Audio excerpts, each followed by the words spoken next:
Daughter statues were erected by World War I. I thought my work on this topic was complete. But the history of Confederate monuments is not limited to those who built them or to those who venerated the lost cause.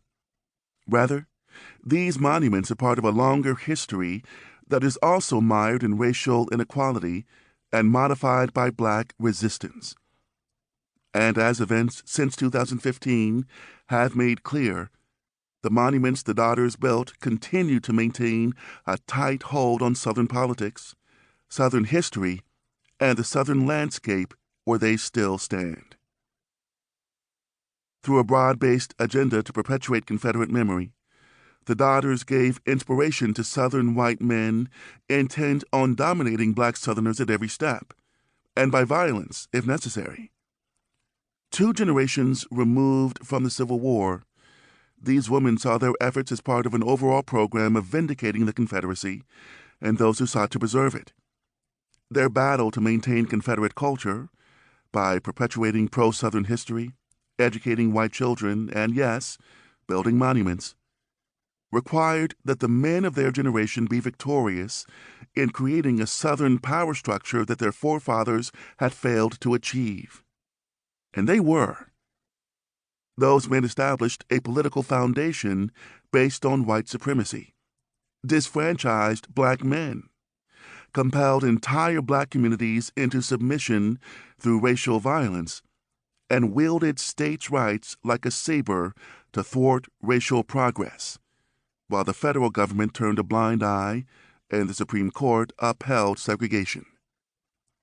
While states' rights for the Confederate generation meant a state's right to maintain slavery, states' rights for the Jim Crow generation meant maintaining the racial status quo through laws and customs that gutted African Americans' rights as citizens, underfunded their schools, re-enslaved them through mass incarceration, and made it nearly impossible for Black Southerners to break free from systems of inequality that limited where they could live and work.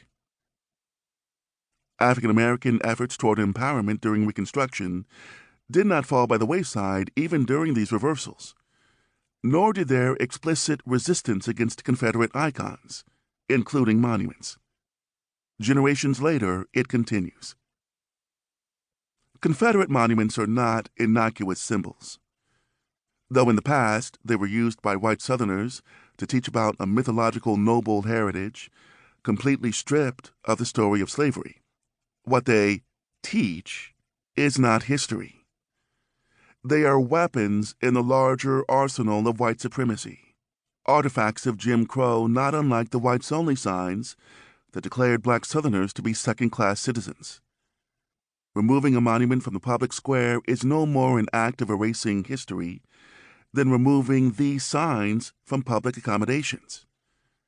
Just as history teaches us that those signs once existed, we can be assured that even after these monuments' removal, the books, photographs, postcards, unveiling speeches, old tourist brochures, and Chamber of Commerce promotional materials that documented them will continue to exist. Removal, of course, does not mean certain destruction.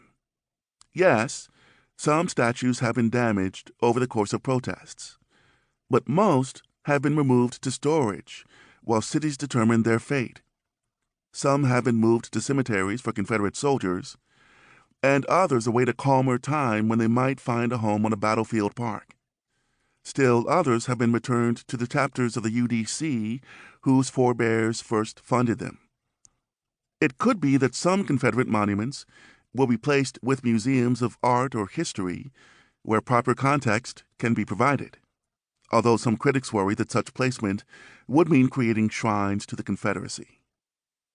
The wide variety of possible fates for these monuments should come as no surprise, because most are intensely local objects. How a city, town, or university determines the fate of its Confederate monument, or if it does nothing at all, will underscore that community's values, even when it doesn't reflect the wishes of the entire community.